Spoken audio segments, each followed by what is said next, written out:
Well, here we are, and we just had some technical difficulties, which is why we're about, what, 10 minutes late or 15 minutes late. I was having a problem getting the overhead camera, which is my iPhone, on on my drawing board here. So anyway, I'll show you what we've got. I was going to do a drawing, was going to be a drawing time of doing my cleanup, but let me show you the issues that we have right now. And here we go. Here's my camera, but it's very, as you can see, the drawing, the camera it moves very slowly, and it's a back and forth.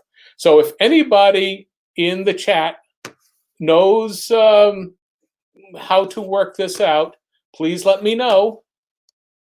So, and we'll carry on with this here. Comments, and yep. So what I wanted to show today is what I've been drawing for for the last few months, putting together my rough pages of my Mega Moose story, my second one. What I had done here, we'll show you this here. Okay, you see, there's your delay here. I originally drew it same size. This is how I'm working my script. I've done my script, and then I start laying it out same size as I would be printing it. Really well. I really work over it and do all the the various colors and pencils that I use.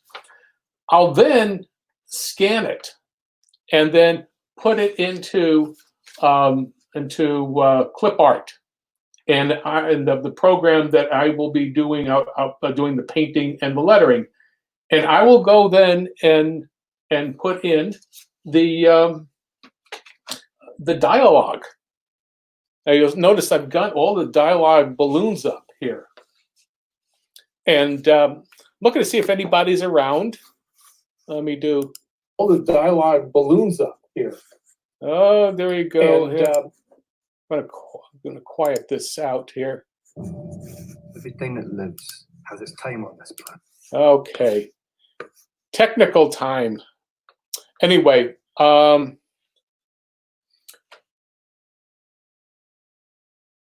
put in the dialogue in the balloons themselves. I'll draw the balloons onto the rough page, and where I kind of figure an approximation for the spacing of how much space to give the dialogue.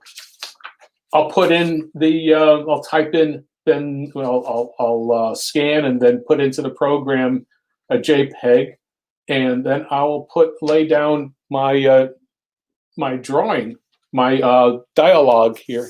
Let me just, yeah. And can I do this? Nope.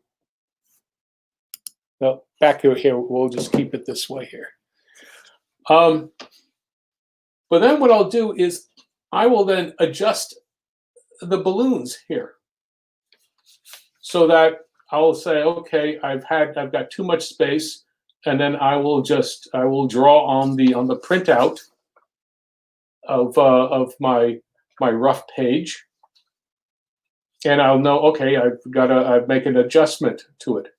I'll then wind up blowing it up to this size, which is about 100 and specifically it's 141.94%.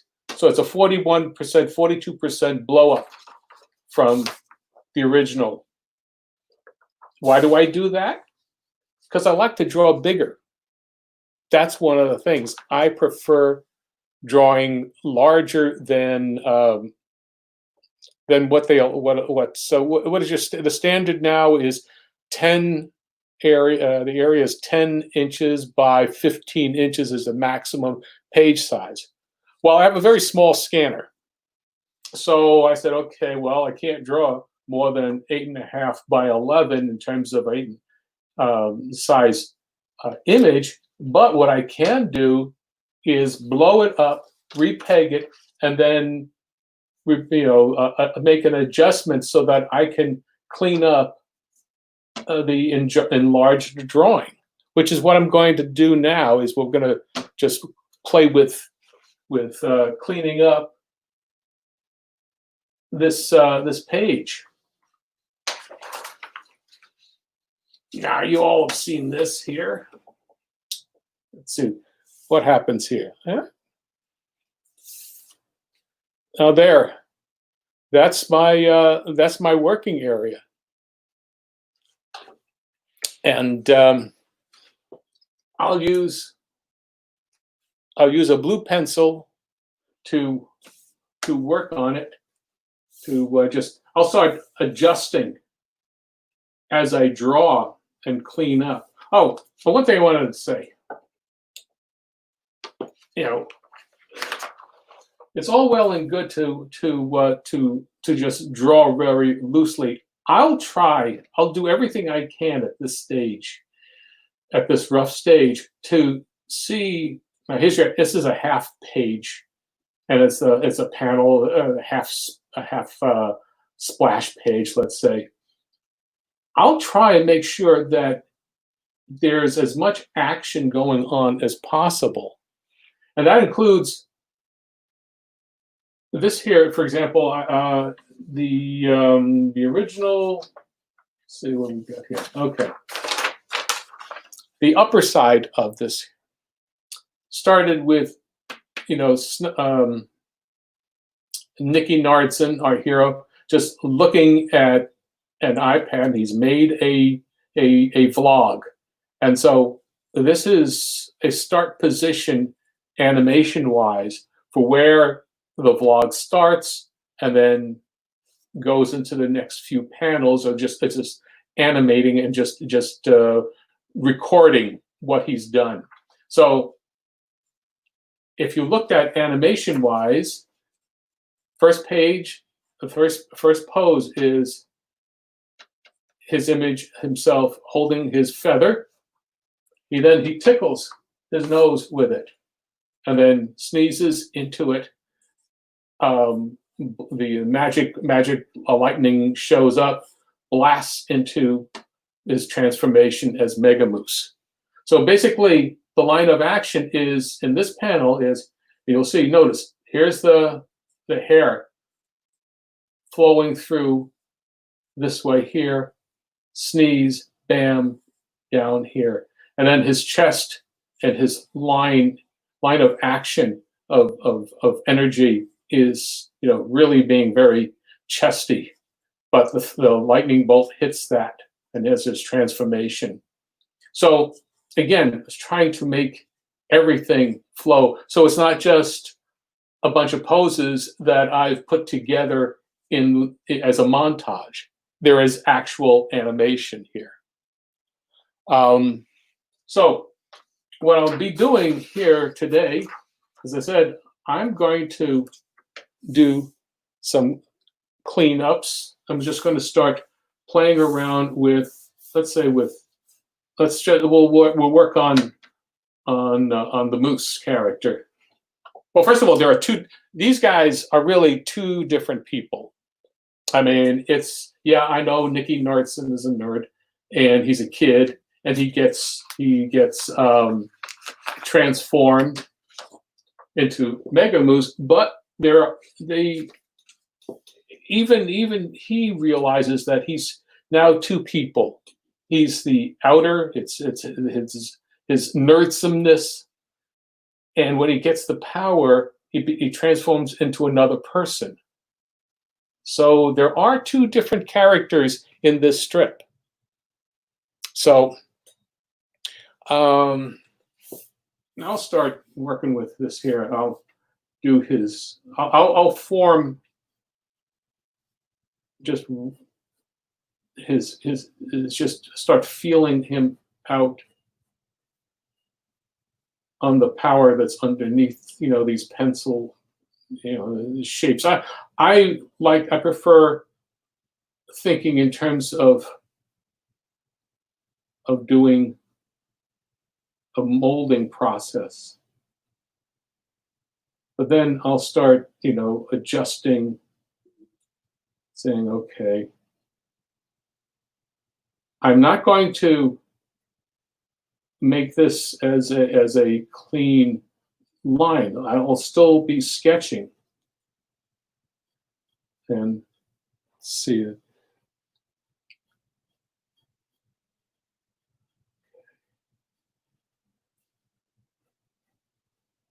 There's the chest, there's the shoulders here,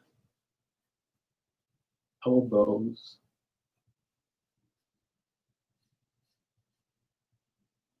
So trying to make it feel like there's something other than just a shape or a form. Let me just see here. You see, I don't know if you can see that.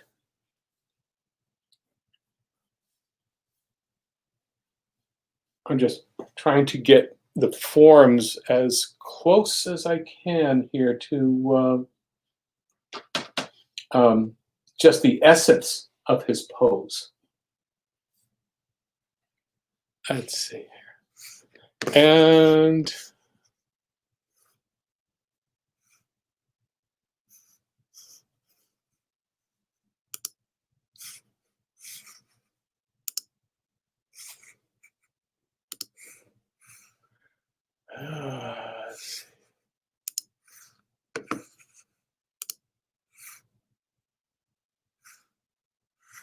okay. So I'm curious about if anybody is around.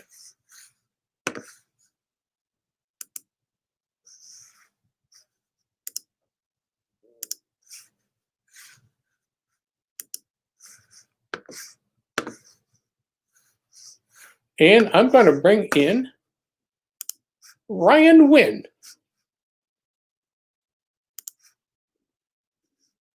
Okay. Never Hello. mind. Hello, Ryan. I'm sorry. I have my mic muted, and then I started talking before I realized I'd unmuted it. That's okay. There's a lot of things going on here technically, and I'm just trying to see. This is all still brand new to me. So, can you see what I've been doing with this pencil? With the blue line and such. Yes, I can. I can see very clearly on there. Okay. That's really all I wanted to know. But what are you doing?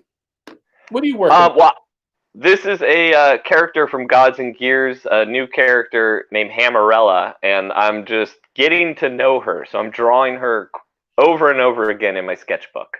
Mm-hmm.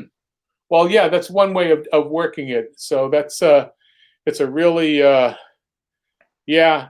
Are you going to do a model sheet of her? Yeah, I'm basically I'll do a sheet or two of heads in different positions like this, and then I'll sort of decide what I want, and then I'll do an actual model sheet with the head turnarounds as such. Okay. But I'll draw, and I'll draw her in various poses or expressions, so that I can kind of get to know her. Okay. And decide, oh wait, maybe she doesn't do that with her eyebrows. Maybe she does this, So I figure out the little quirks that I like to, I want to have, and then I'll do the head turns. Okay. Yeah. Well, it's basically yeah. Everybody's learning their character. I mean, even when you go through your various times of you could be working on something for a year, and at the end of the year, you're changing it. Oh yeah. I even had a period where I would loosely develop a character for a book I was working on, but I wouldn't do the actual character design until I had done a few pages so that I knew what the character did with their acting. Uh-huh. And then I would feel like, oh, okay, you know what? I feel like this guy needs a bigger chin. He's that kind of character, you know. And sometimes it would take a few story pages. Mm-hmm. But this project, she's going to be the main character, and I kind of just want to I want to have her down before I start the book. Gotcha. Yeah. There's only so much you can do about that's that's At great. the end of the year, you're changing it. Oh God. Oh yeah. I even had a period. Yeah. Hello. Hello. Hello. Hey. I'm here. I had a quick. You're changing it no matter what. It's going to change no matter what.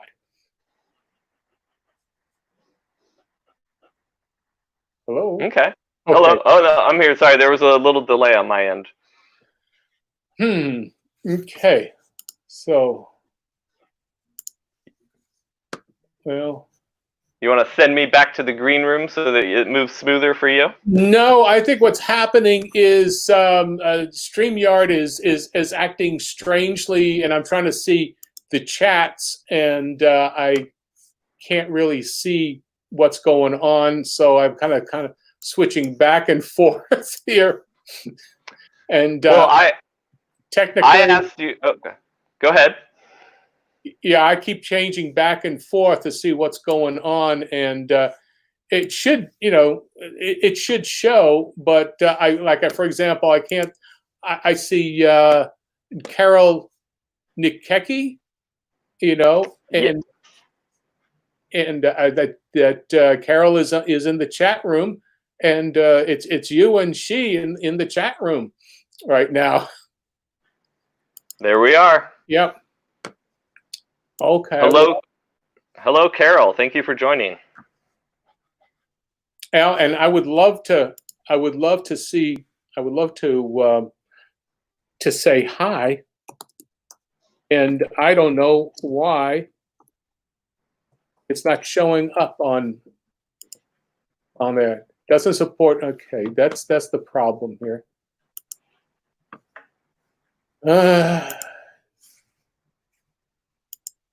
And we've got Flame Striker. Hello, Flame Striker. I know Peter Samedi has had trouble with Streamlab and seeing certain things in the chat before. I've heard him say that, but I didn't know what was going wrong. Yeah, I was. Yeah, there was for some reason, the it's not doing what it was doing in my test yesterday. So it's being very, very obnoxious, not being very friendly. But hey, we live in unfriendly times. There you go. And that's a problem here. But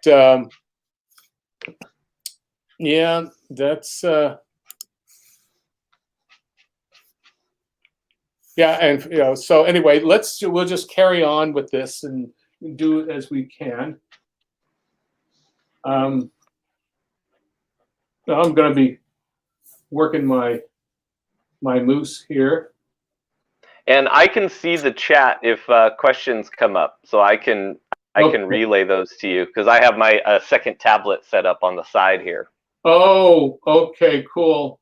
Because I'm literally flying blind, with the chat room, and maybe someday I will actually pay for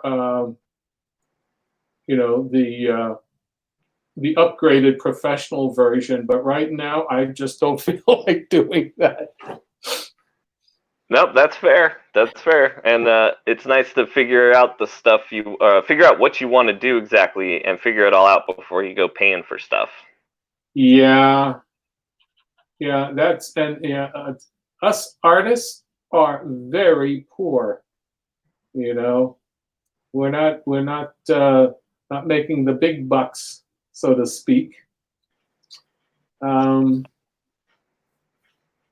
see here.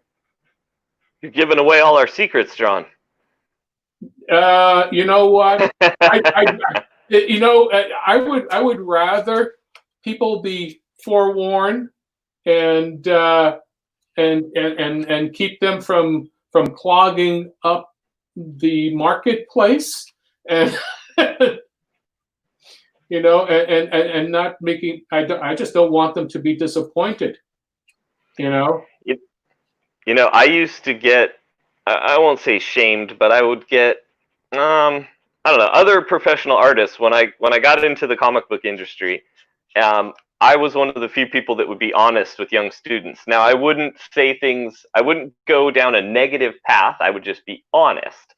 So when young students were asking about, oh, what are the contracts like, or what are payments like, or can I earn enough of a living to buy a home if I live in California or New York? Mm-hmm. And I would answer these things honestly. I would ask them, well, what do you want out of life? And you may have to work towards a job that gets you what you want out of life. If all you want is to draw comic books, then maybe don't worry about owning a home right away, Mm-hmm. or something like Right. that. Right. But I was always very honest, and I always let people know that I had to step outside of comics in a 20-year comic career. I had to step out multiple times. Sometimes artistic jobs, sometimes not artistic jobs. But Right. I had to do whatever it took to pay the bills that month and to Mm-hmm. get food on the table. Right. But I try to be honest. Right. Well, here's the thing. There was a period of time, and this is a very it's probably what got a lot of people, kids or students or young people wanting to draw animation and thinking, wow, you can make a good living at it. And at one point you could. There was a definitely a period of time where you could make a much better than average living, even in California. And but that changed as people got more and more into the business, and there was an influx of schools, and after a certain period of time, it wasn't a special skill, because at one point it was a special skill to be an animator. Oh yeah. It was hard to learn and hard to find a place to teach. Yeah. Yep. Same goes with a lot of comic book stuff too. It was when I was young, there were no comic book courses at colleges and universities. Right. And now there are. And also, go ahead. Yeah, I was going to say that I'm surprised about comic book. I mean, I understand animation, being that sort of, that having that kind of draw. I'm sorry, that attraction, because there was a lot of union.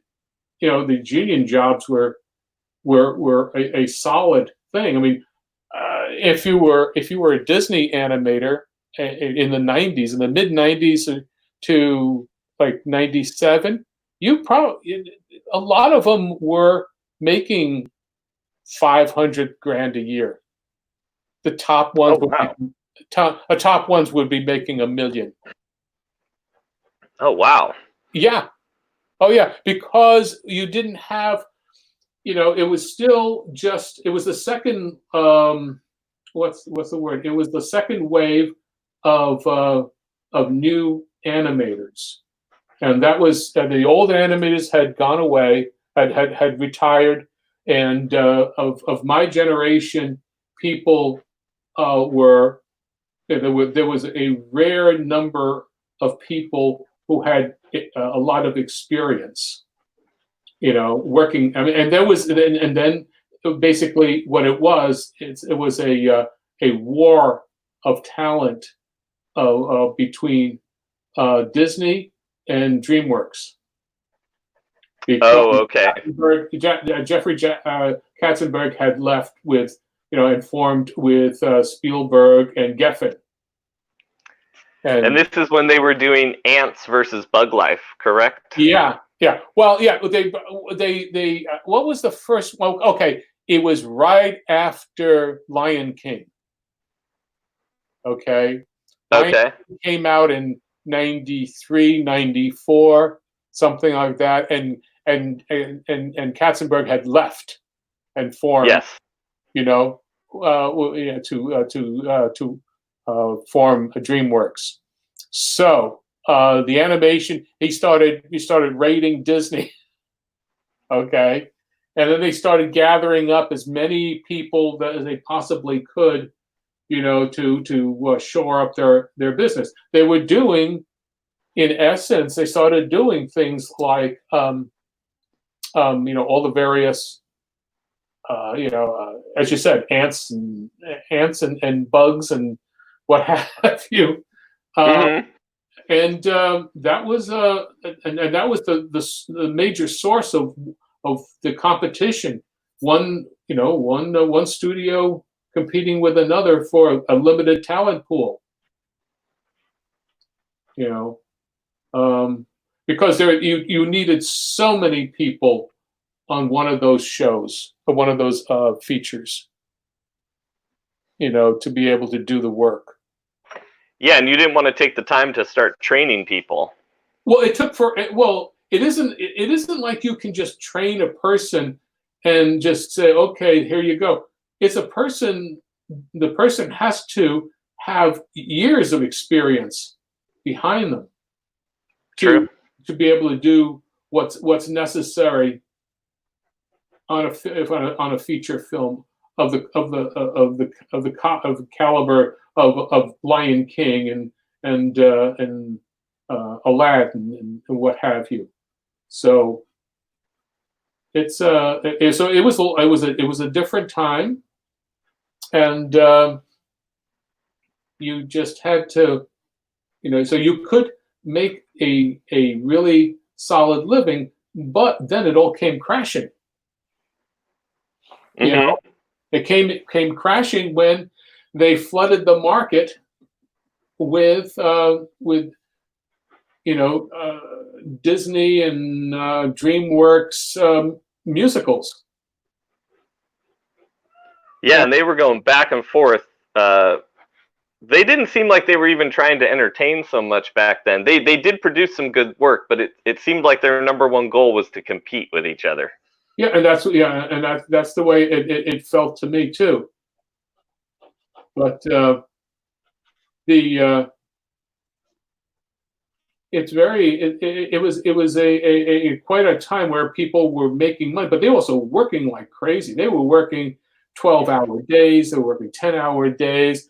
They got golden time, on Saturdays, but they were being, people. This carpal tunnel was a very, it was a condition that was extremely common. Uh, Now, what is golden hour oh, okay. Golden time or is golden time? Sorry. that's triple overtime. Oh, Yeah, okay. like you have double time and then you have triple time. And that's pretty golden because once you've reached a certain point, you are just um, you're working on a Sunday or a holiday, um, and let's say you're making journeyman salary. Could have been, well, in the mid '90s was about journeyman animator was like 1,400 a week Oh, okay. for a 40-hour week. That's a real job. Yeah. After that, on for overtime, 15 hours overtime, you got double time. Anything over 55 hours was triple time. Huh. Yeah. Yeah, I wish we got paid like that in comics. It was always a page rate in comics, Right. and for the last 20 years, I mostly worked as an inker, and for the past uh, 20 years, page rates have just been dropping for inkers. Where in the 80s, it was literally at Marvel, it was literally double what it is today. Wow. And so you could be an inker back then, and you could just be working on a book or two, and you could make enough to pay your rent, possibly get a down payment on a house, send one of your kids to college, pick the good one, and send that one to college. Yeah. And and so I always paid attention to that stuff, even when I was younger, because I wanted to be careful with that. And then my mistake in staying with comics was I actually thought that as the movies took off, the companies would put that money towards the comics. And that did not happen. That was naivety on my part, especially looking back. So I stuck around thinking, well, no, they're going to make things better. They're going to bring in contracts. They're going to get our page rates back where they should be. And they're going to want the best comics to represent these movies. That didn't happen. No, and and that was an extremely reasonable thought on your part, because you were thinking reasonable. I guess. Well, you would think it's kind of like the unfortunately so much money was wasted on fiddling around with scripts and such. Even the point of that.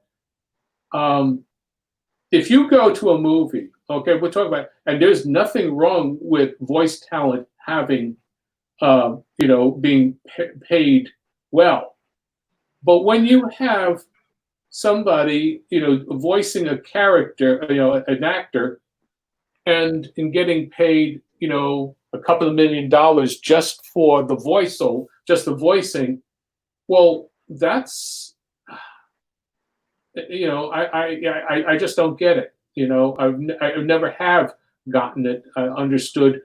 Who goes to a movie because the voice actor is doing the work? Yeah, I always thought that was a strange thing in animation, that when somebody got praised for their character, they never praised the lead animator on that character for the acting. They always take the credit for just doing the voice, and not that I am disrespecting that at all. I know enough friends and enough voiceover people that is its own art form and skill set and everything, but it is only part of what sells the character, and the other part is the gesture and the motion and the acting of their animated figure. Right, and we are. It is a visual medium. Exactly. So, what can I say? That's the way, but that's the way it goes. I mean, people say, okay. Another reason that the old days of the Nine Old Men, well, they were the people who made those films work. I mean, you exactly. made talent and such, but it was still, Milt Kahl and Frank Thomas and Ollie Johnson and Ward Kimball. All these people were creating these characters, their movements, and all the other artists that followed up with them doing all this work. But after a point, the salaries, there was such a concerted, what's the word? I don't know. Yeah, things just it got to a point where it was they just don't want to have animators be stars. Oh yeah. Same thing with comics. I don't know if you're familiar with Image Comics, or when Image Comics became a thing in the 90s. Yes. It was the same thing. So now that's one of the reasons Marvel and DC keep their creators in check, is because they don't want the creators being the stars. They want the characters being the stars. Well, yeah. Well, when a character, listen, if you can do it with if you could just do cutouts and stock poses, they would do it. Oh, even my wife did a commercial recently for a Nickelodeon set of cartoons, and they were mostly done with CGI. Right. And she even noticed, she was like, "There's no balance to these characters. They look very stiff and not very pleasing at all." And she's not an animation judge. She doesn't even watch much. But it was so stiff that it even caught her eye on how unpleasant it was to watch. Well, where she sees me watch a lot, I'm always studying great animation here. So she sees good examples all the time. So this, she was expecting something modern to be better. No, not necessarily. That's just the reality of it. It's been done. There are so many people who had to leave the industry and find other jobs. Well, it literally became a non what's the word? It at least it ceased being a valued ability. Oh yeah, the skill was no longer special. Yeah, it no longer was deemed valuable because you had, you have what's assets now. Okay, when you do a live act, when you do an animation film, you're using puppetry. Yes. Well, even if it's 2D, it's puppetry, and you're moving forms, that are have been put together, and no one is taking a line and and shaping it and forming it.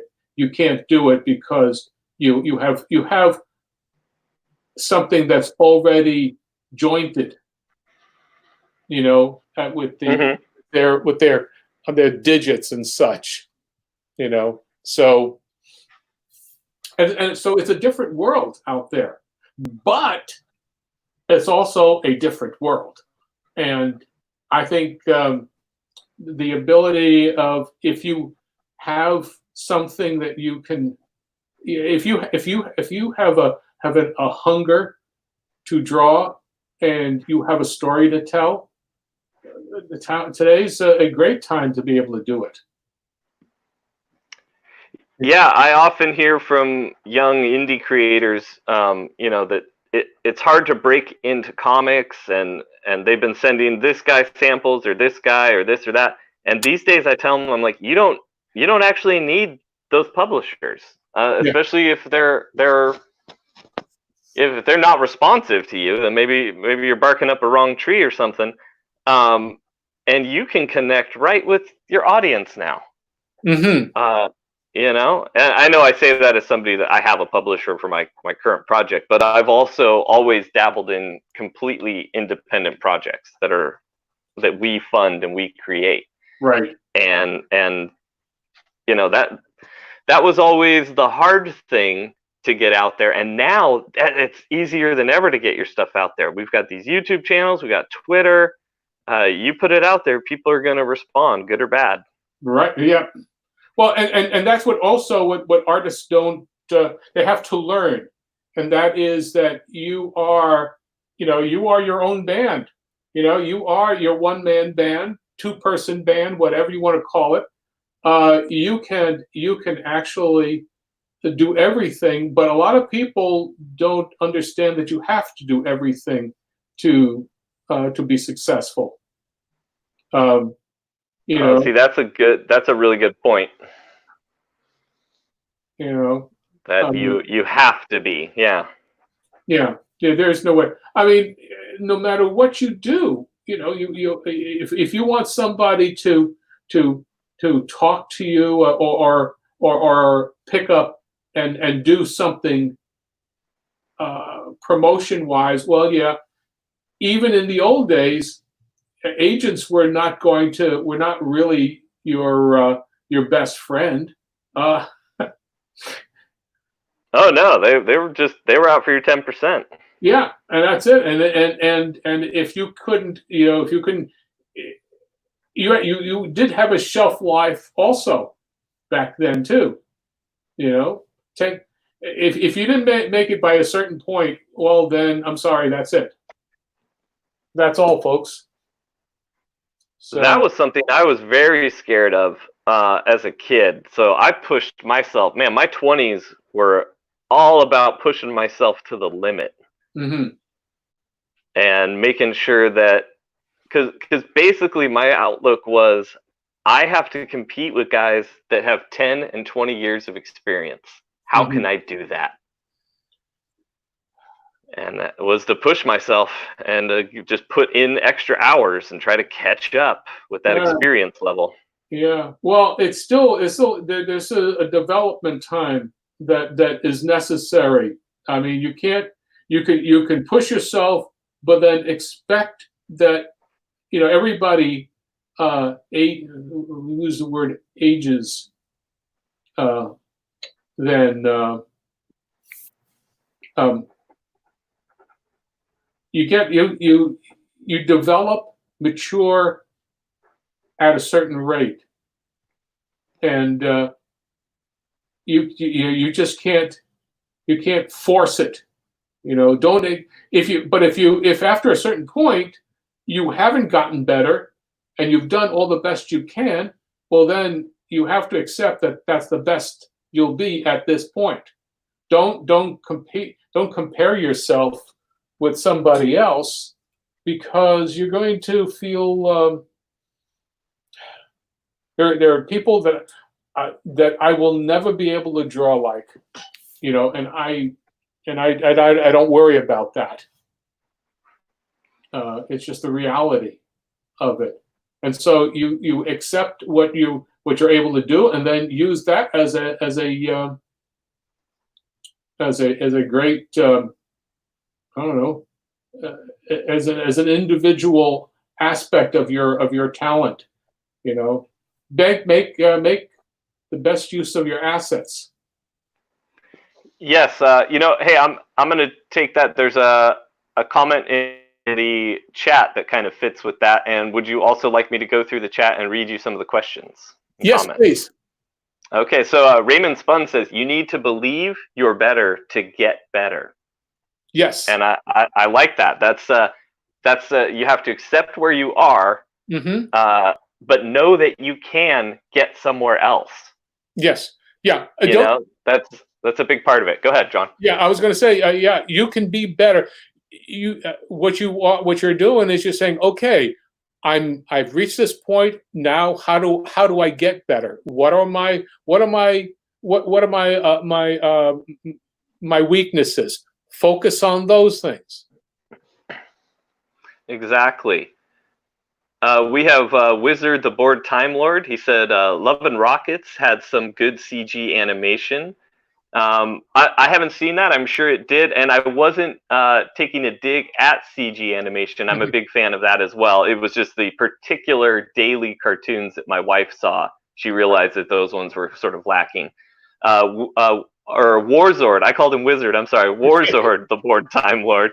He also says comics used to be an industry. Now it's a club. And he's got a little bit of a point with that, too. Okay. Yeah. Let's see. We've got some questions here. From Raymond Spun. Hey, do you think you need to learn anatomy before you start animating? Yes.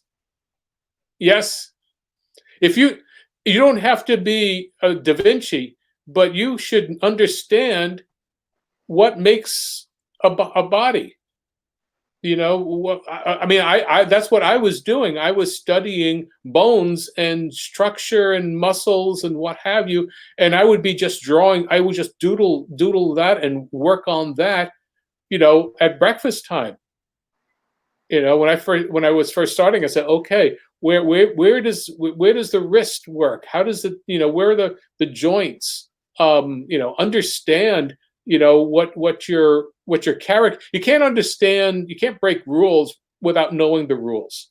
and there is a reason why a hand or a limb functions. How is the head constructed?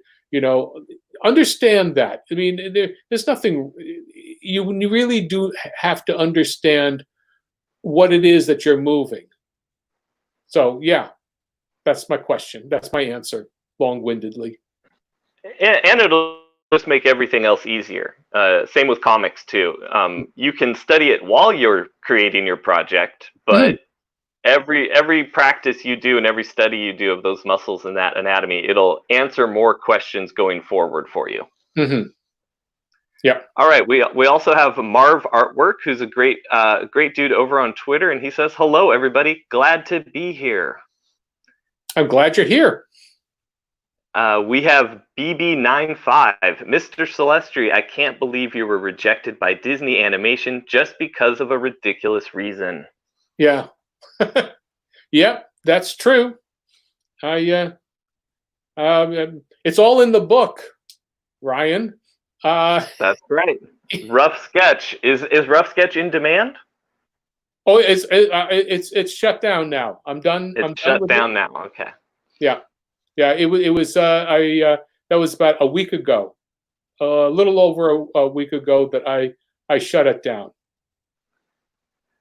All right. I'm looking forward to getting my copy and my Boba Fett sketch from you. I know that. Yes. Well. Okay. Go ahead, John. Yeah, you should get your. I believe you would. I should have gotten an email giving you, a tracking number. Yes, I did. I'm very much looking forward to that. Cool. So we also have Flame Striker again. He says, "I'm glad to be alive, and during the times when such awesome old animation artists are sharing such stuff online." Oh, good. Thank you very much. Kind words. And then I actually have a question for you that I put in the chat before I was on. Okay. And that was, when were scanners first introduced into the animation industry, and were they faster than shooting cells with a camera? Well, those are two different things. Scanners are basically Xeroxing. Scanners. A scanner is something that photographs thing. We used to scan our drawings onto acetate to get cells. Disney was doing that. When I say 101 Dalmatians was the first really strong usage of scanning drawings onto the acetate cells, on which the back of which were where all the paint was put on it. Prior to Xeroxing the cell drawings, every drawing was traced onto acetate, hand traced. Now with scanning, with Xeroxing, finally you saw the actual animators' drawings on there instead of an inker's tracing. But scanning drawings onto where are we talking about? Scanning drawings onto computer. I guess that's what he means. Oh, I was asking, and I just meant in general in the animation industry. I didn't know if it's still I know it's all digital now, but I just wasn't sure if you guys switched over to big scanner beds, or if it was still photography. I don't know much about that aspect. Yeah, very few people, studios use hand-drawn animation. It's all Cintiq. Yeah, so you wouldn't do any of that, huh? No, you wouldn't. I mean, you would. Comic book artists. Well, if you're inking like you are, on paper, that's when you use your scanner. What kind of scanner do you use? I have a big. I forget the brand right this second, but I have a big 11 by 17. what is the brand name? I've had it forever, and of course I'm drawing a blank on it right now. It's not another Epson. No, it's a Mustech. Oh yes, yes, yeah. I had It never worked with my Mac. You know. No, Mustech. They're a really inexpensive brand, and I got this one over 10 years ago, but it still works so well. Mm-hmm. But go ahead. I bought a scanner about 3-4 years ago as a Christmas, an Epson $50 printer scanner. That's what I'm using. Yeah, Epson's great. I've got a little one of those in our other office, and it's lasted forever for us. Yeah, well, it works with Macs much better than anything else I've seen, and so I mean, it only scans 8.5 by about 11 3/4 or 11.5, an A4 size. So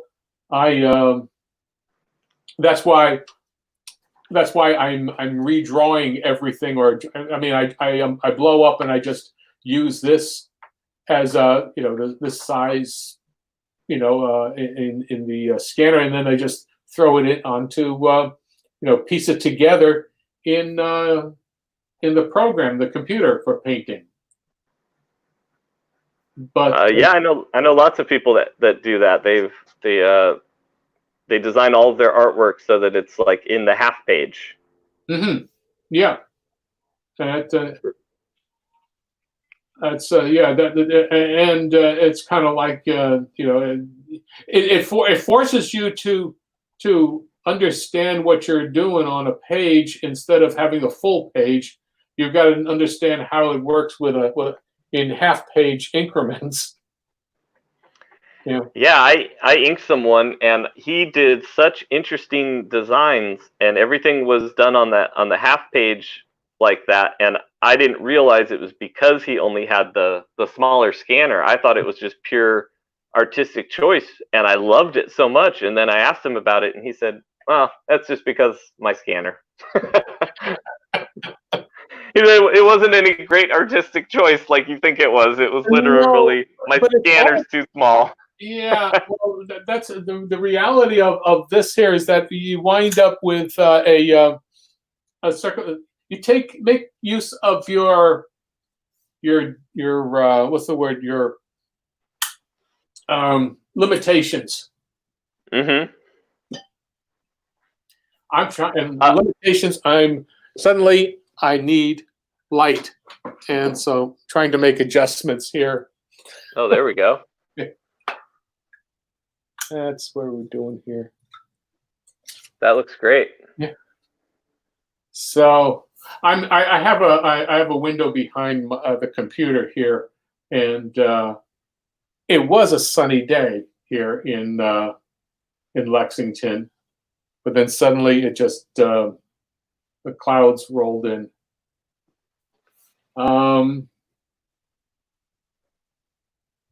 I think it's a really cool thing for people to understand that they have as much, what's the word, as much opportunity as their talent will take them. Yes, that's a great way to look at that. Great way to explain that. Yeah, there's so many. You're not told that you can't do something. You just have to understand whether or not you are understanding what the readership is. Yes. You're with all of the social media and all of the capacity. We're not rendered subject to Diamond or any of the stores are saying, well, we won't put you in. You can step over it Now, you're going to be doing a crowdfunding, right? For, Correct. for the next tome of Gods and Gears, right? Correct. Okay. Now, what's your goal? What is it? What's your purpose in this particular case? This particular case, it's less about actually raising the money and more about raising the awareness and the fan base. Uh-huh.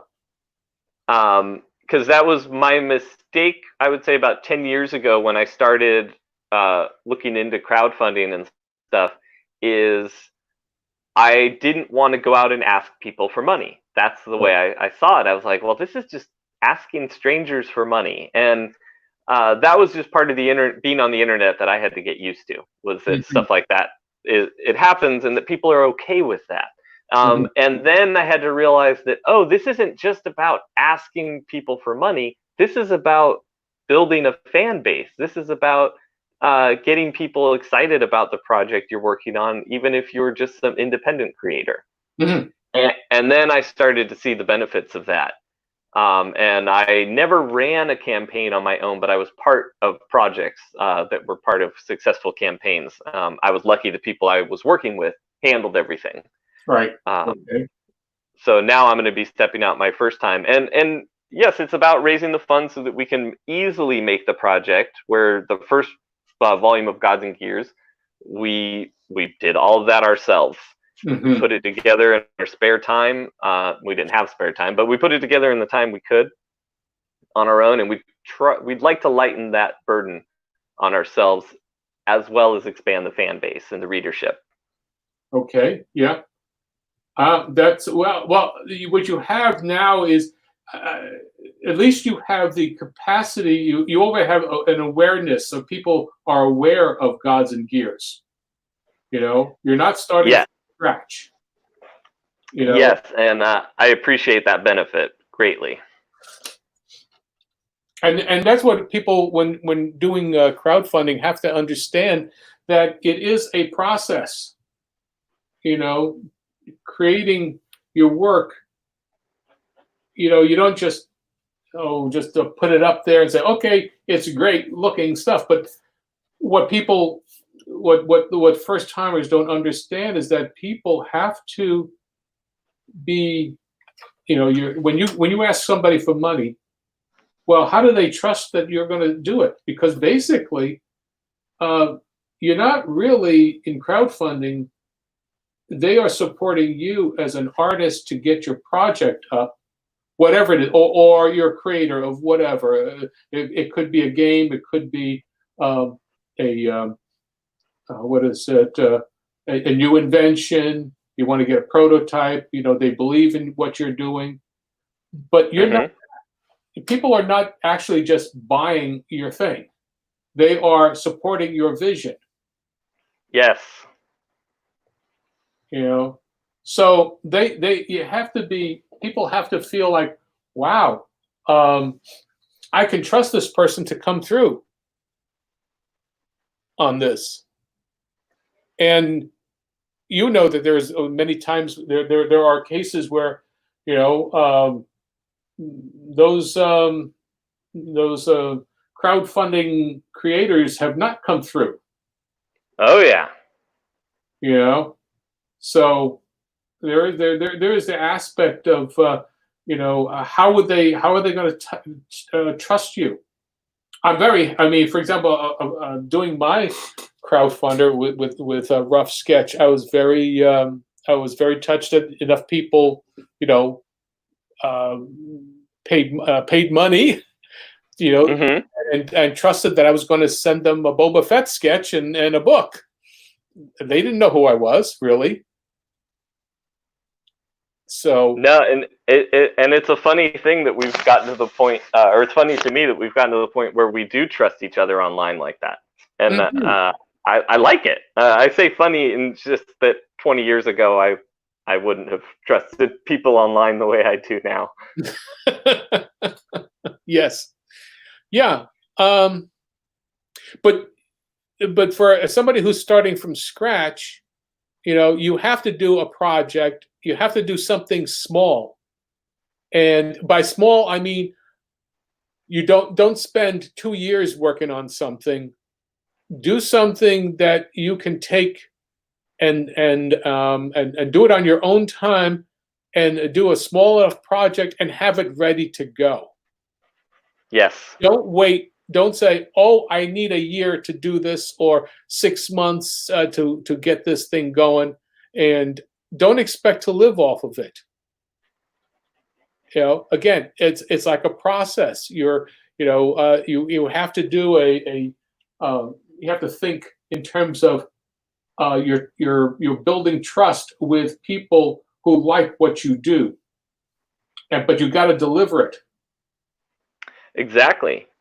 That's one of the things I hope people learn with us, is that we will deliver, and if they look into us, they'll see that we have that my artist Dean and I, we both have plenty of years of experience being Mhm. on time and working in this industry. So I'm hoping that wins us a little bit of trust from people. Mhm. But I also know people need to wait and see till the product's in their hand before they trust you. Right. Sometimes. Well, you've done you have done Gods and Gears with Alterna. Yes. So I mean, it's something that you are working that you're doing, and it's helping prolong and go to the next level with Gods and Gears. So Yeah, we're blessed. I'm very lucky, and we're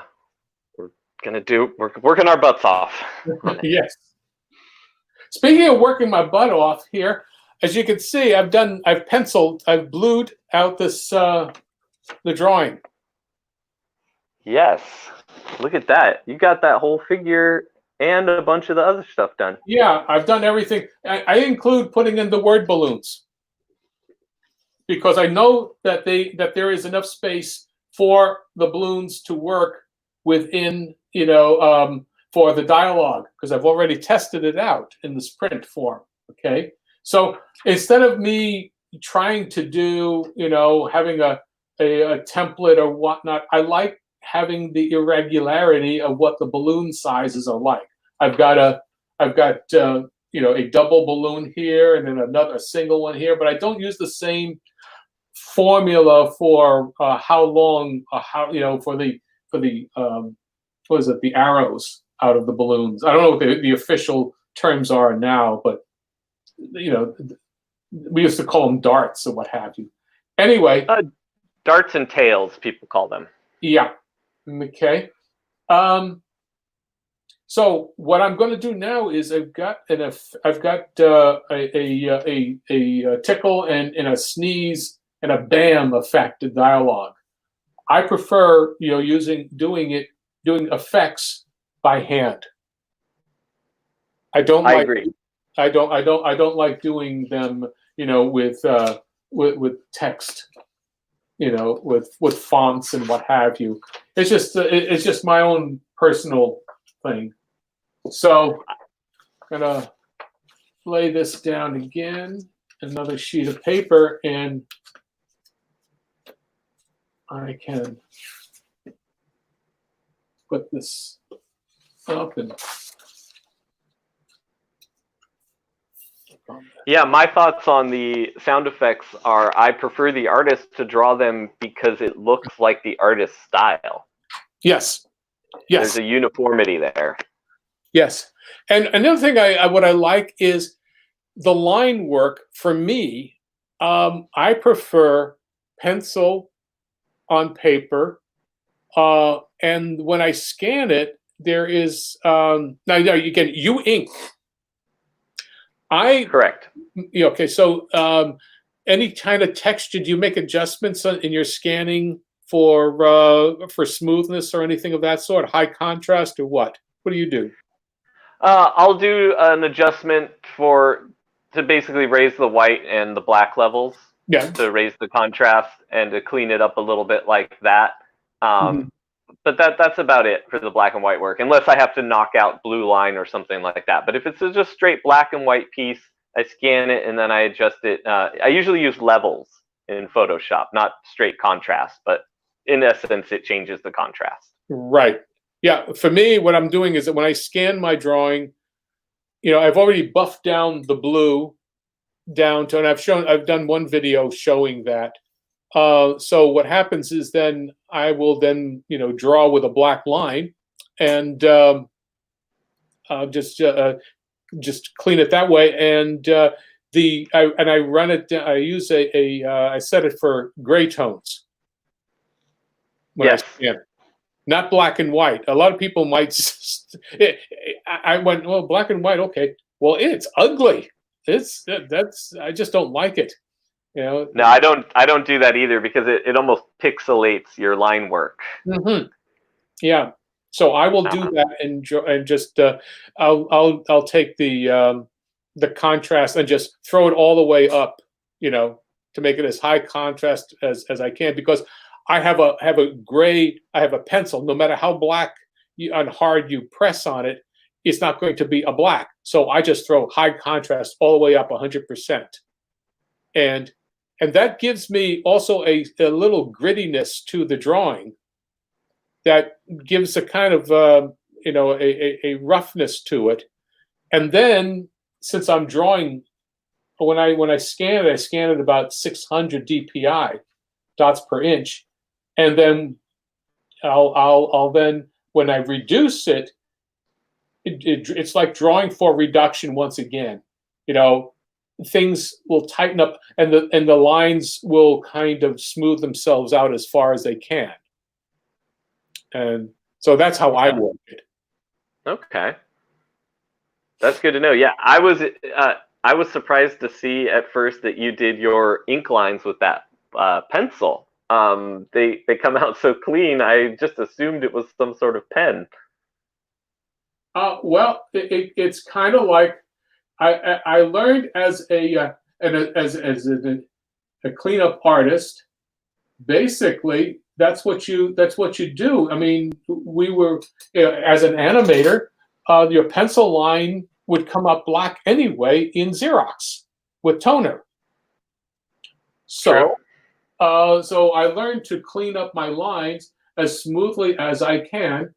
And what's really cool about drawing for comic books is that I can draw for small screen.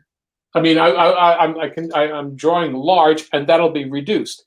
Whereas all of the animation I've ever done has been pretty much up on a big screen. Oh, okay. So it's the reverse. See this screen. This here, I'll show you this here. This here is a screen guide, a field guide, and basically the biggest area, you've got 12 inches across by about 11.5 inches or 10 inches high. That's what and so all of your animation that you'd see on, Pinocchio or any animation is on a sheet of paper. Is what I showed you here. This is what I'm drawing on. It's a 10.5 by 12.5 inch sheet of paper, and that gets blown up, by 40 feet across and 30 feet high. That's such an amazing aspect. I don't think a lot of people realize about animation, is that you're essentially looking at this giant projection of a small drawing. Yes. Yep. And that so you learn to have a better pencil control, and you really sharpen your points and whatnot. But there's only so much you can do. So. That's why I don't like trying to be, to imitate reality, because, geez, you can only go so far. Exactly. A drawing. It's a drawing. I want my animation to feel like it's a drawing, and someone's done something. It was created by hand. That's always my favorite thing in art or animation, is being able to see the artist's hand in the work. Yeah. And the same thing with, and that's why I like hand inked comic books. I I know that people love Cintiqs, and I know they like that, but that's just a personal preference.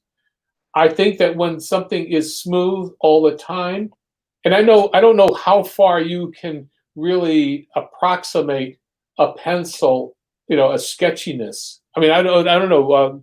You need to educate me on this, Ryan. Well, it's pretty good these days, Okay. actually. Are you familiar with the animator Aaron Blaise?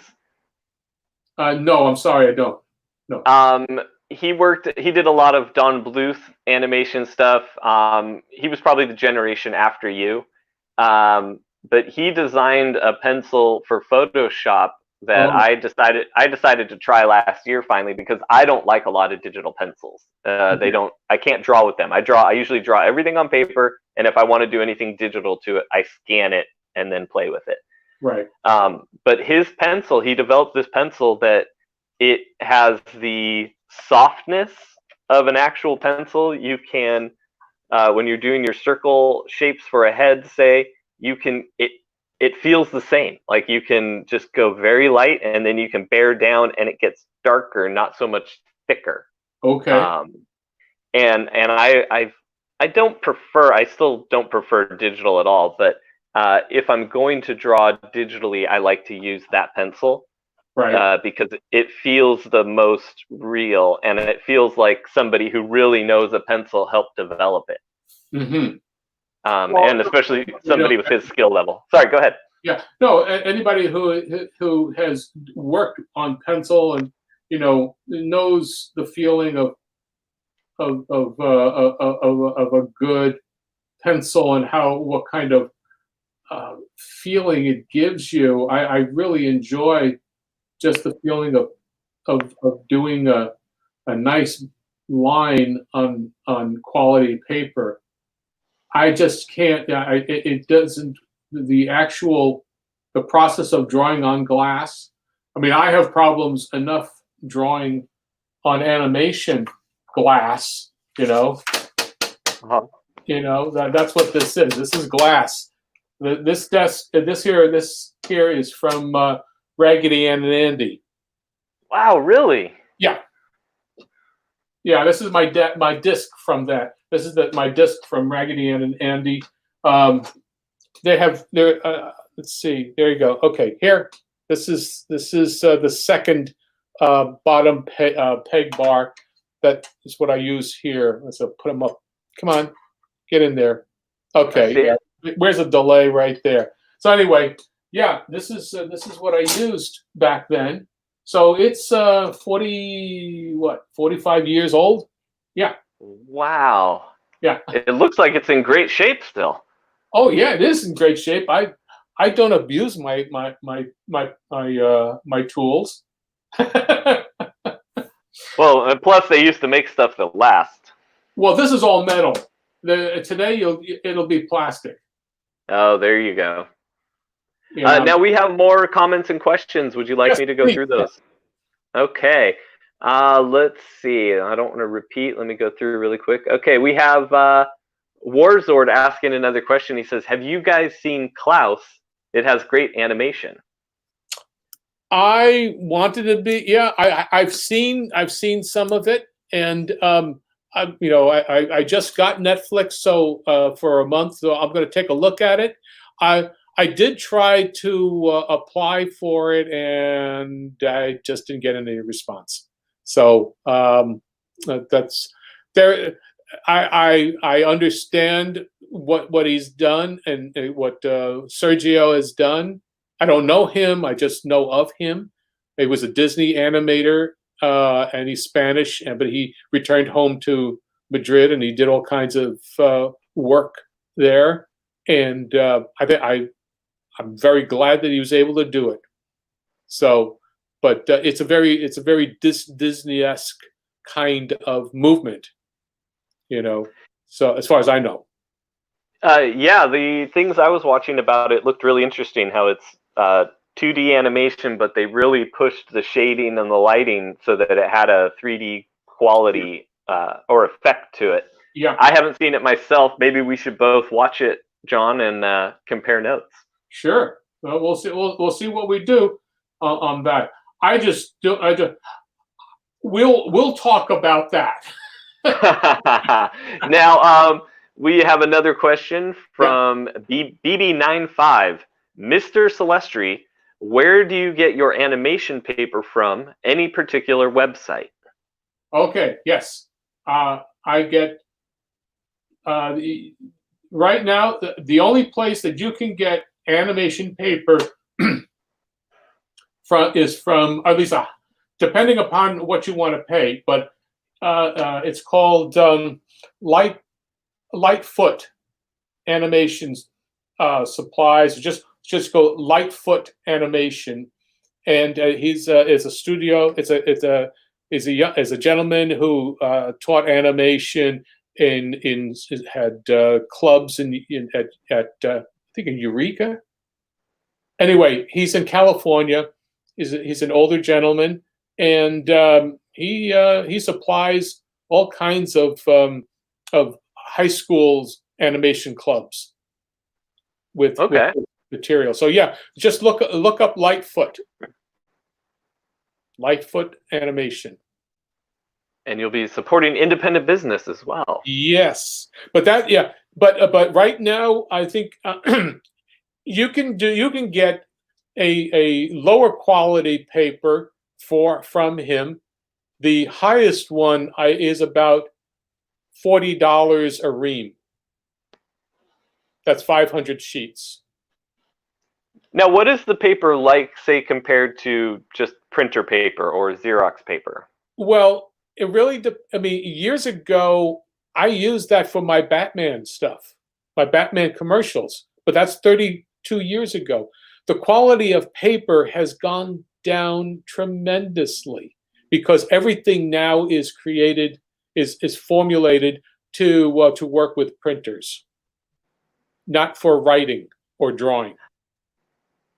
Oh, I didn't realize that was part of the problem. Yes. Look the at result of how they're making it. Yes. Huh. Yeah. And so if you wanted to get a good quality paper, you're still going to have to pay, a good $10, $15 a ream just for writing paper. I have an old ink cartridge pen that I use every now and then just to write notes and such. But it is a problem about the quality of paper and how it takes a pencil line. And so that's why I stocked up. I've got about, let's see, 10,000 sheets of paper. I've got Oh wow. Yeah, I've got let's see. I've got 4, 5, 6, 7, 8. I've got 8 reams left, 8 reams plus another 4 or 5 reams. So, about 13 reams of paper, and so that's about 6,500 sheets of paper. Oh wow. Jeez. And you do math. Look at you. Yeah, I do. Let's see. We have a comment here from Marv V Artwork. He says, I asked myself why animation, specifically on TV, is not as good as the ones from the 70s and 80s. Hanna-Barbera cartoons were the best, and today kids don't know what a good cartoon is.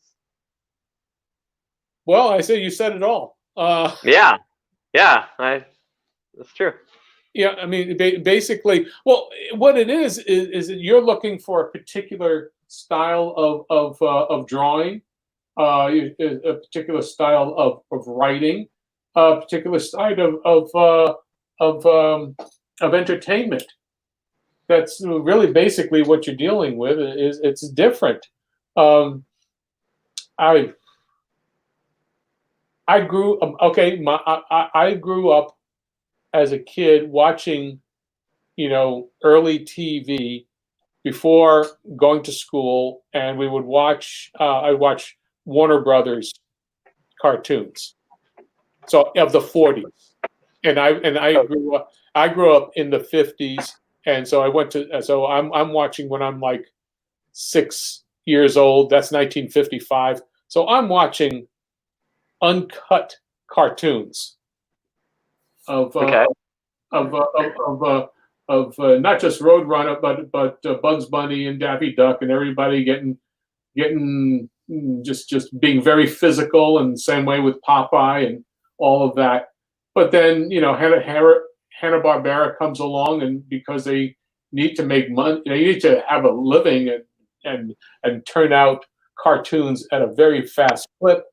That's why you have a lot of planned animation, and there's Okay. limited amount.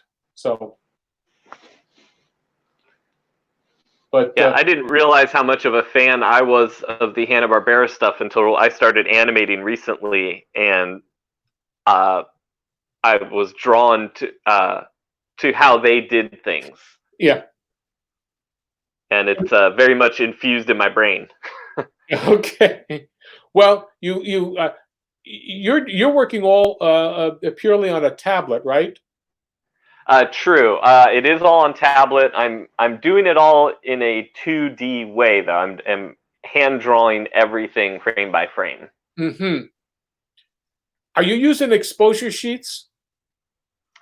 No, you can. They have a setting. It's called the onion skin setting, Yeah. and that provides you to be able to see through kind of. But there's nothing like that. Well, it's kind of like your timeline. You know. Oh, okay. Is that what exposure? Is that what you mean by exposure sheet? Okay, the term was. Yeah, it's basically the exposure sheet. Handy dandy. Lift it up here and just show. Okay, how can we do this? Okay, see this here? That's an exposure sheet, and Okay. each one of those frames is, that's a 1/24th of a second there. And you notice how I've timed out things on that? You'll see where it says the action. I'm hitting beats. I'm showing where all of I've written down a verbal description of what I want happening. And even Okay. here, I've got musical beats here, and you go, yeah, sometimes you'll have every 10, 13, 11 frames, which is, every half second or so as a standard beat. So I'll know what I want to do within those frames, within that period of time. So, as you're a musician, and so how you can write, as long as the beat is being kept, you can do all kinds of things, but you have your musical timing, and you can riff, you can go, in and out and do some ad libs, but you've got to come back to a certain point. So you know what your limitations are. So with an exposure sheet like that, you can time everything before you even do your first drawing. I have not used exposure sheets, and I'm going to start now. This aspect of it is still all new to me. I've studied a lot of the actual animating side, the squash and stretch and those practices, but Yeah. these are the little tidbits of experience that I need to pick up from you, John. Well, it's all free. It's all free. I love it. I'll take two. Okay. Okay, we have another question here from Carol. Okay. And she also apologizes for her English being the second language, which you don't need to do that around here. You are totally welcome. And if there's any trouble with your question, we'll figure it out. Always feel free to ask anyways. Yep. She says, do you have some advice to deal with lack of courage to draw? I'm a hobby artist that is still learning, but let's see. Lately, I'm afraid to go on for personal reasons, even though I'm not bad at drawing. Well, sounds like a confidence issue. Yeah, but what is the confidence? I mean, if it's just you, drawing and developing, there's nothing to stop you there. Um, if you don't, an artist at some point say, I'm not good enough, I'm not good enough. Well, yeah, but you're, every day that you do something, it's kind of like you build up your muscle, your creative muscle, and that's the only way you can do it, and you do it one line at a time, one page at a time. That's all it is. And the thing about it is, do it with integrity. Do it. You're not copying anybody. You're not. You can be influenced by people, but just do it. Just put it out, and say, okay, this is what I am. And that doesn't mean that you shouldn't go back and try and keep developing, but don't worry about what people say. If you're not selling it, you're not, so what if people, say they don't particularly like it? Listen, I mean, I don't like 98% of the stuff that's out there. So. That's true. No, I agree. I'll just second what John said. Let's see what else we have here. Raymond Spun comes back to his anatomy comment from earlier. He says, I see you have used your anatomy skills to draw this moose. And yes, he has. Yeah. Yeah. Basically, yeah, very much so. But you have to know what you're doing.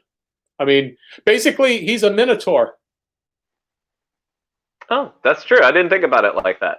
Yeah. Well, and that's one thing about the series. It's about the powers of the animal kingdom. I've done a fair amount of studying about you got shamanism and the animal powers, and that's basically the whole thing. Is you study some things, and then you find out what you can use as a character reference. And the moose is one of the most powerful symbols in shamanism. It's one of the ancient ones. So I figured, okay, well, but there in Greek mythology there is the Minotaur. So, hey, I'm only doing what's classical. I love it. Great answer. And I was going to ask about the moose, and you just answered all my personal questions. Oh, okay. Let's see. We've got a couple more. We got one for me, and then a comment, and then we got a really good one for you, John. So all right. The one for me is, let me get it here. I think it was Warzord asking if they, saying that they were going to develop their comic with a 3D program, and wondering if they could ink it like that. They're asking me. And yes, any way that you draw up your comic, whether it's in a 3D program or on paper, and then you want to print it up and ink it traditionally or digitally yourself, all of that is completely possible. It may have, you'll have to test the results and see if you like it and show it to people and see if it works well for them. Mm-hmm. But there's no reason that you can't start or try that at all. Let's see. Then I have an apology for Carol. Carol is a man. It is. They are from Poland, and it is not Carol with a C. It is probably pronounced a little differently as well. So I apologize, Carol. Thank you for your patience. Or Carol or Carol.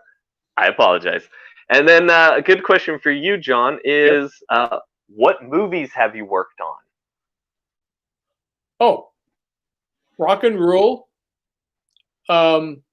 The Raggedy Ann and Andy, Tubby the Tuba, Star Wars Holiday Special, animated Boba Fett on that. Worked on the Dragon's Lair and Space Ace video games. Worked at the Patty Freeling for Friz Freeling on his on some of those shows from Saturday morning, like Mr. Magoo and some Baggy Pants and the Nitwits, and let's see what else. He-Man and She-Ra, Batman commercials. Oh, there you go. Wow, that's quite a list. And it comprises so many people's entire childhoods. It floors me to have to come to grips with that. It's wonderful. Yeah. No, that's what. It was a real treat last week watching you interview Derek Robertson and then have Derek flip the tables on you because he's such a big fan of your work. Yeah, I that was really that really made me feel like, oh my Lord. Oh, and it was great. It felt great, but but I'll say that to everybody else. If you're remember to always doing your best, because you never know who you're influencing or may have a chance to influence. You just don't know. Oh, so you never know. No, you don't. And Raymond Spum asks again, what scene did you animate from Dragon's Lair? It wasn't. You didn't just do a scene. You did all kinds of things. You did, you do death scenes. Death scenes were one of my favorite things to work on. In Dragon's Lair 2, I did the Jabberwocky chase, where Dirk is dressed up in a pinafore like Alice, and he's riding cards and being chased, and by the giant, the monster. That was one of them. Ah, that's so much fun. Yep, well, let's see if we're getting close. We've been almost. It's almost an hour or so. Yeah. Oh, yeah. We've hit that. We've hit that hour and a half mark and what have you. That's great. Well, I don't know. I think that we can come to an end here. What do you think? What do you think, Ryan? I think we've done a good job of getting some drawing done and some chatting done and some answering questions. Yeah. So I will do this. Next week, I will probably be doing another one like this. I'm just going to carry on. I think the only way I can really connect with people, I need to have a regular thing, and that way, people can show up and just look over my shoulder, and or it's kind of like being at a studio. This is the way we used to teach. That's how we learned from one another, is by talking and asking questions, and showing and watching people draw. So I think I'll do that. Maybe I will have someone officially be a guest, or unofficially, Ryan, be a guest. And we can find somebody to ask. Pardon? We can find somebody to ask. Yeah. Well, yeah, we'll see. You never know. I mean, the weather's coming out, and people are going out and doing things now on a Saturday. You never know, but we'll see what happens. But anyway, I want to thank everybody who's come here and dropped by and checked us out, and thanks very much for coming and asking questions. And I look forward to meeting some more of you next week. So how about we just say stay safe and keep your pencil sharp. Okay? Okay, Ryan? Sounds good to me, John. All right. Take care now. Bye everybody.